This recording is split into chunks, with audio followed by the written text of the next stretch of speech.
Endotherm, कोई पीरियोथर्म, यानी मुख्तलिफ क्लासिफिकेशन। पहले किस तरह से ऑर्गेनिजम्स को क्लासिफाई किया जाता था, और अब मॉडर्न क्लासिफिकेशन एंडोथर्म और होमोथर्म, ये सॉरी हेटेरोथर्म, एक्टोथर्म और एंडोथर्म मॉडर्न क्लासिफिकेशन के अकॉर्डिंग में हमने थोड़ा सा इसको डिस्कस किया था।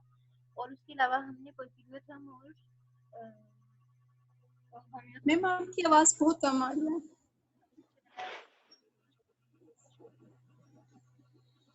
हाँ जी, तो हमने ये कहा था कि जो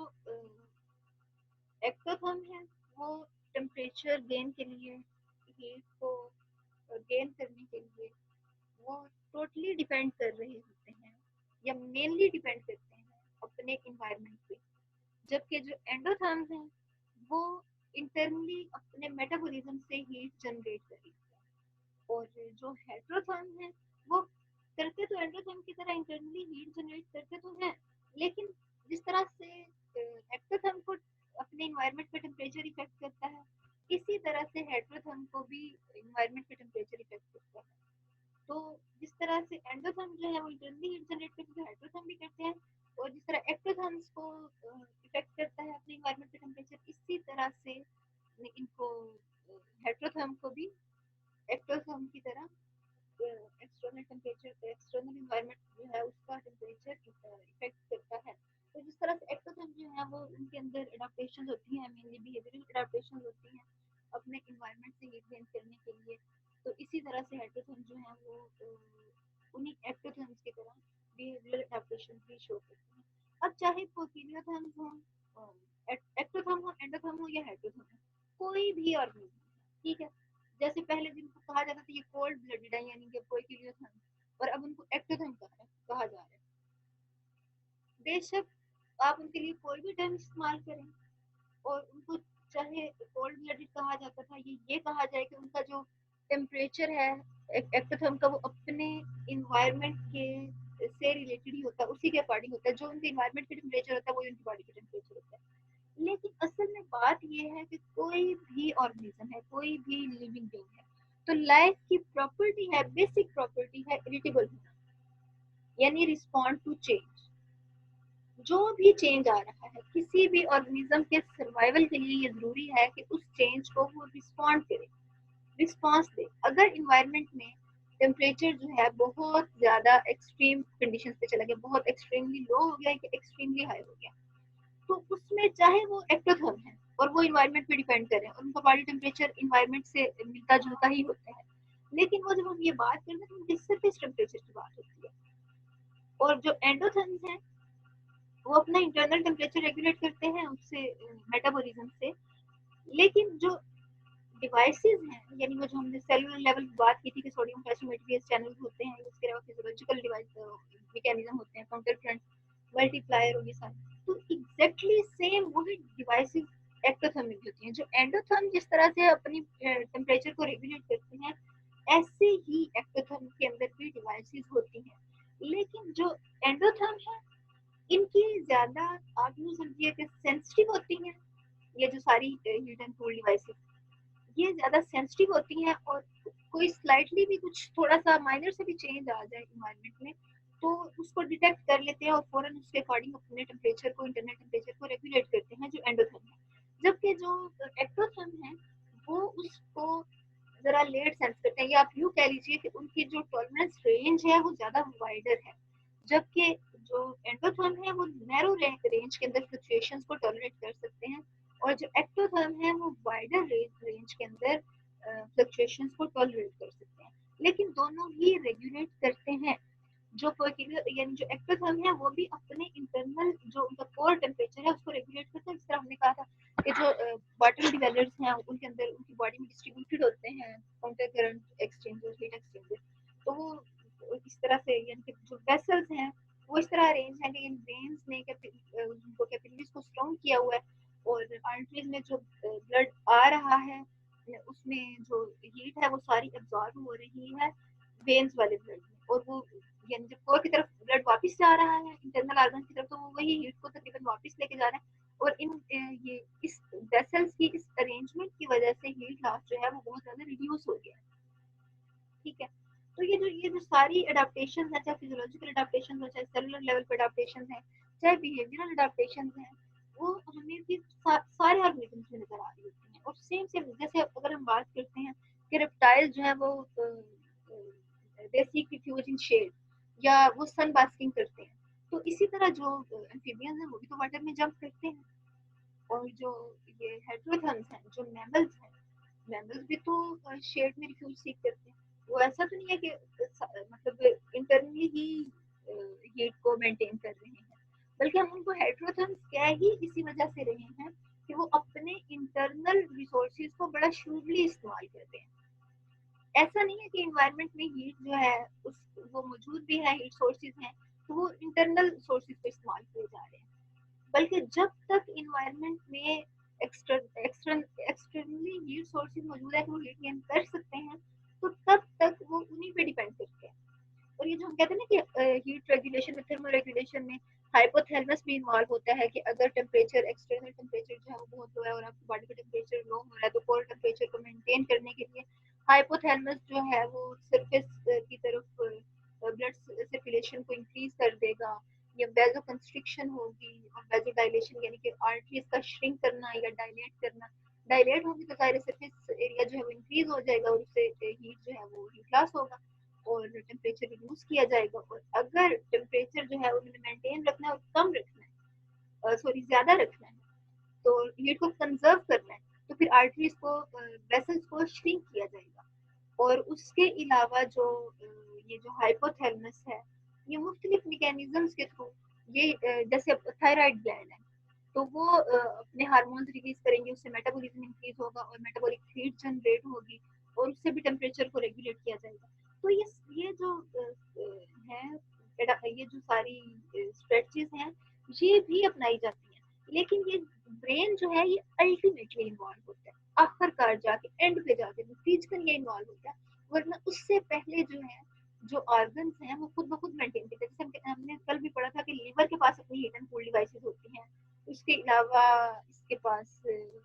हार्ट के पास होती हैं हीट एंड कूल डिवाइसेस, यानी ये सोडियम पोटेशियम एटीपीएस चैनल्स होते हैं, किडनीज के पास होते हैं। तो ये ऑर्गन जो है इनके अगर प्रॉपर वर्किंग के लिए, इनके एंजाइम्स के लिए एक सूटेबल टेम्परेचर चाहिए, तो इनके पास वो डिवाइसेस भी हैं उस टेम्परेचर को मेंटेन करने के लिए।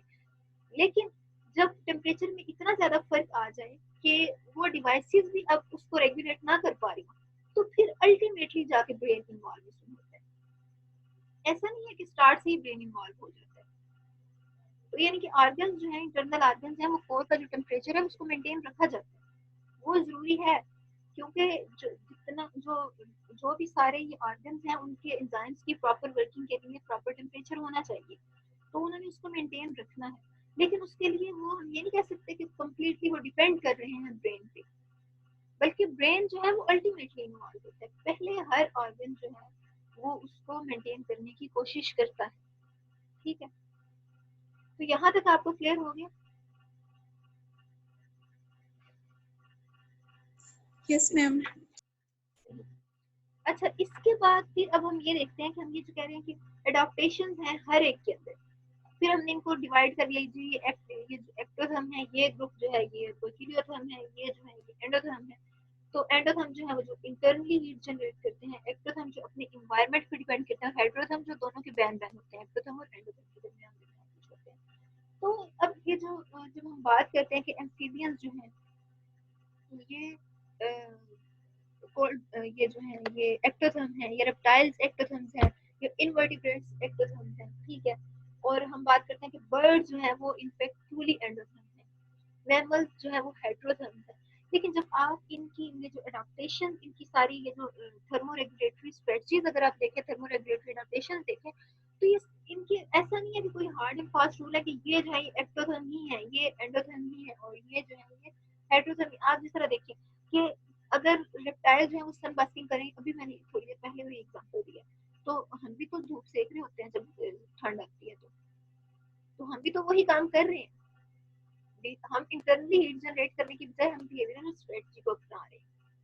कि अपनी जो हीट को रेगुलेट करने के लिए, टेम्परेचर को रेगुलेट करने के लिए। अच्छा, फिर जो हाइबरनेशन है, अब वो हेटेरोथर्म्स में तो नहीं होनी चाहिए, लेकिन आप देखिए कि जो हायर मैमल्स में से आप देखिए वो जो डियर है, डियर में भी होती है हाइबरनेशन। ठीक है, फिर उसके बाद आप ये देखिए कि जो बर्ड जिनको हम कहते हैं ट्रूली एंडोथर्म है, यानी लेकिन उनमें भी आप देखिए कि आपको अडेप्टेशन उनमें भी नजर आएंगे। अब जो फेदर्स हैं ये बड़े जबरदस्त किस्म की हीटिंग डिवाइसेस हैं, फिर उनमें कंट्रोल फेदर्स हैं हीट को कंजर्व करने के लिए, फिर हमें बर्ड्स में कलरेशन भी नजर आती है।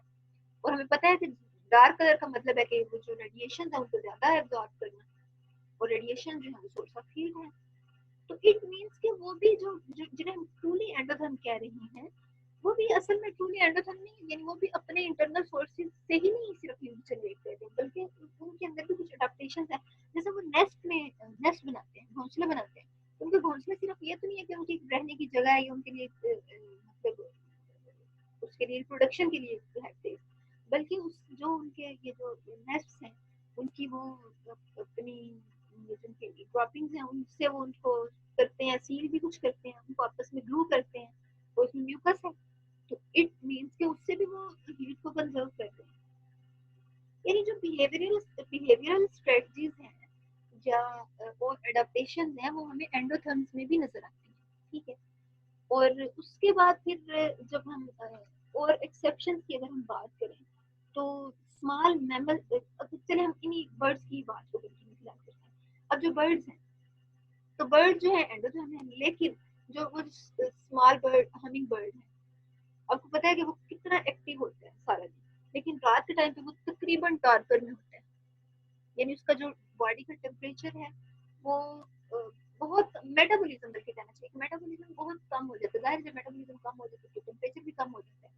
लेकिन एक बात है, कोई भी ऑर्गेनिज्म है चाहे वो हाइबरनेशन में है, चाहे वो टॉर्पर में है, चाहे वो एस्टिवेशन में है, कोई कहीं भी किसी भी स्टेज पे भी जाके जो मेटाबॉलिज्म है वो कम्प्लीटली जीरो कभी भी नहीं होता। बल्कि अगर हम मेटाबॉलिज्म को देखें ना तो जो हमारी ये जो मेटाबॉलिज्म है तकरीबन 70% जो है ना एनर्जी मेटाबॉलिज्म से जो जनरेट हो रही है वो ये जो बॉडी के अपने बेसिक फंक्शंस है ना उन्हीं को ही मेंटेन करने के लिए, उन्हीं को रेगुलेट करने के लिए इस्तेमाल हो रही है। उनमें तकरीबन 15% होती है जो ये हीट उसको टेम्परेचर को मेंटेन रखने के लिए इस्तेमाल होती है, बल्कि जो 70% है ना इस मेटाबॉलिज्म से प्रोटीन एनर्जी, वो जो बेसिक फंक्शंस हैं बॉडी के, ये जो इंटरनल ऑर्गन्स हैं इनके अपनी बेसिक जो रिक्वायरमेंट्स हैं उनको पूरा करने में इस्तेमाल हो जाती है। तो चाहे ये जो ऑर्गेनिजम्स हैं चाहे वो ये जिस भी कंडीशन में चले जाएं तो इनमें ये होगा कि इनका मेटाबॉलिज्म कभी भी जीरो नहीं होगा। हाँ, मेटाबॉलिज्म जो है वो स्लो डाउन हो जाता है, जब हम सोते हैं तब स्लो डाउन हो जाता है, जब ये जो ऑर्गेनिजम्स है जब ये उसमें कम एक्टिव होते हैं तो उस दौरान जो ये मेटाबॉलिज्म है ये कम हो जाता है। तो ये जरूरी है कि मेटाबॉलिज्म जो है ये कम रखा जाए, कम किया जाए, क्योंकि जब मेटाबॉलिज्म स्लो होगा, थोड़ा सा टेम्परेचर मेंटेन किया जाएगा, तो उस दौरान हमारी बॉडी जो है और बड़े अहम फंक्शन परफॉर्म करती है। उस दौरान आपका इम्यून सिस्टम जो है बहुत ज्यादा एक्टिव होता है, अपनी एंटीबॉडीज बनाता है, बॉडी सारी रिपेयरिंग एक्टिविटीज कर रही होती है। और जैसे ये जो क्रीम हैं जब ये होते हैं तो जाहिर है मसल में जो वियर एंड टियर हो रहा है वो सारा जो है वो सारी रिकवरी की जाती है जब ये इनएक्टिव स्टेट में तकरीबन आ जाते हैं। तो ये उसका यानी कि मेटाबॉलिज्म रेट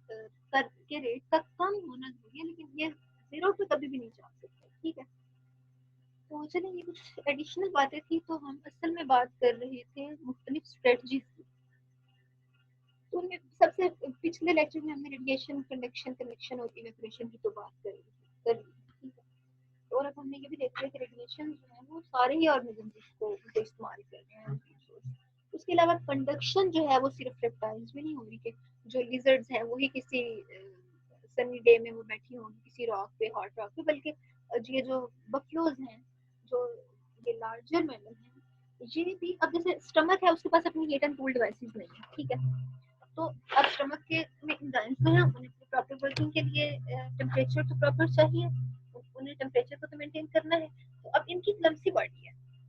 बफलोज की, तो ये किसी ऐसी गर्म जगह पे बैठ जाएंगे कि इनके स्टमक को खुद ही वो फिर वो वहां से गर्माइश पहुंचेगी और वो प्रॉपर्ली वर्क करेगा, ठीक है। उसके अलावा ये कि जो मतलब थोड़ा थोड़ा सा जो एक ये जो अभी हमने बात की इवेपोरेशन वगैरह इनको थोड़ा सा हम देख लेते हैं। अब इवेपोरेशन मतलब यानी स्वेट ग्लैंड से हीट लॉस, स्वेट ग्लैंड आपको पता है कि स्वेट ग्लैंड जो है वाटर को इवेपोरेट करेंगे और वाटर को गैस में कन्वर्ट करने के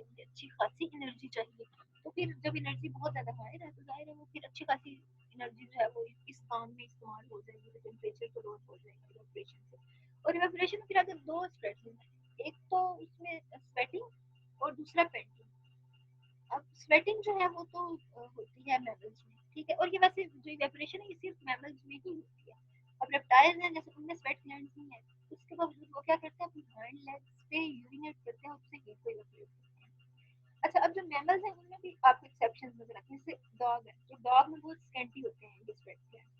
तो वो अपनी रिस्पायरेटरी सरफेस से थ्रू ब्रीदिंग वो हीट लॉस करता है, जिसे हम पेंटिंग या सॉल्यूशन कहते हैं, ठीक है। हालांकि ये मैमल है लेकिन इसमें इवेपोरेशन के लिए स्वेट ग्लैंड्स हैं क्योंकि स्कैंटी हैं, तो इस वजह से इसमें पेंटिंग है वो होती है, ठीक है। अब उसके अलावा अगर हम बफलो की बात करें तो उनकी क्लमसी बॉडी होती है, तो वो उससे इवेपोरेट नहीं कर सकती हीट को स्वेट ग्लैंड से, तो वो क्या करती हैं, आप अक्सर ही देखते होंगे कि वो पानी में या मड में कीचड़ में फंसी हुई होती हैं ताकि हीट को इवेपोरेट करें, ठीक है। उसके अलावा आप एम्फीबियंस में देखते होंगे कि वो वाटर में जंप करते हैं, ठीक है। तो ये जो इस तरह की जो स्ट्रेटजीज हैं, बिहेवियरल स्ट्रेटजीज हैं, ये सारे चाहे वो एक्टोथर्म है, एंडोथर्म है या हेटेरोथर्म है, उन सारों में नजर आ रही होती है। लेकिन फर्क ये होता है कि जो हेटेरोथर्म्स है वो ज्यादा शूटली, ज्यादा अक्लमंदी से आप यूं कहते हैं कि अपने इंटरनल हीट सोर्सेज को इस्तेमाल करते हैं कि जब तक इन्वायरमेंट में हीट अवेलेबल है तो उसको ही यूज करेंगे, और जब उससे वो नहीं इंटरनल टेम्परेचर को रेगुलेट कर पा रहे तो उसके बाद वो फिर इंटरनल रेगुलेशन की तरफ जाएंगे, ठीक है। तो यहाँ तक आप सबको क्लियर हो गया।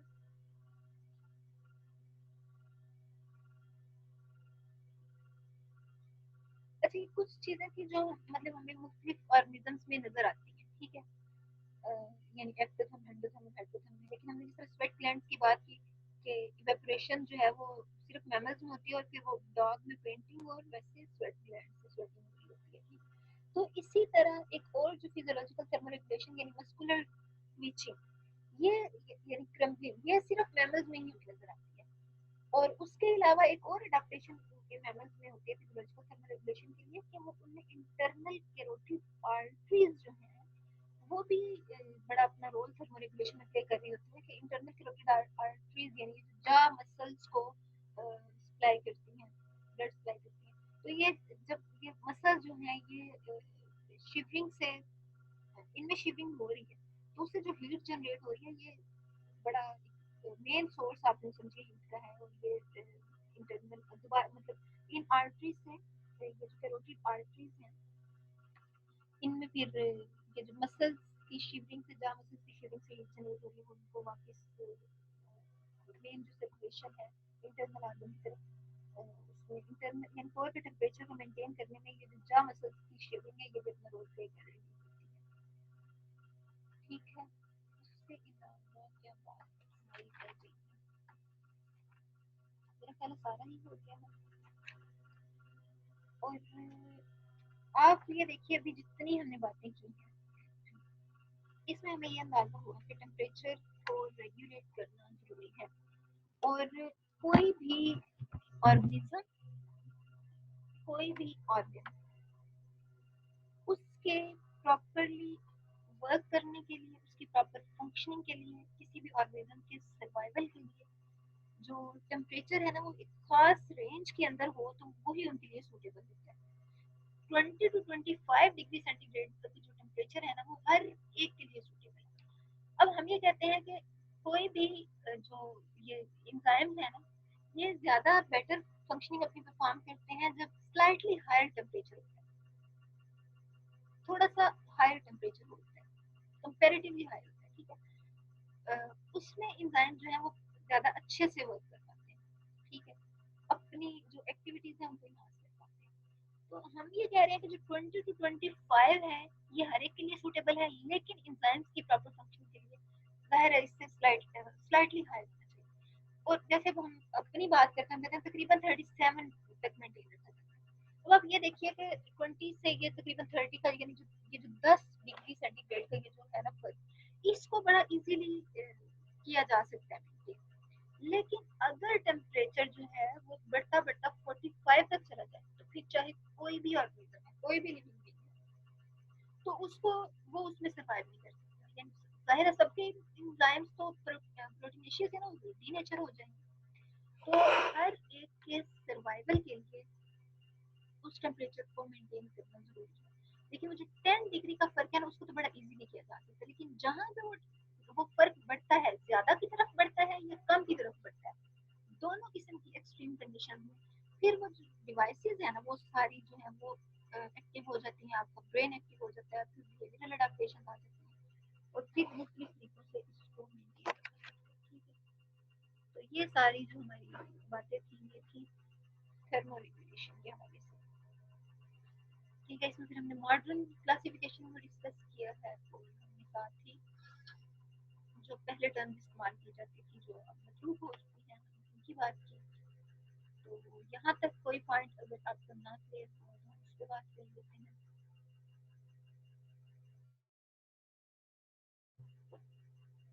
यहाँ तक आप सबको क्लियर हो गया? चलो मैं रिकॉर्डिंग को स्टॉप कर रही हूँ।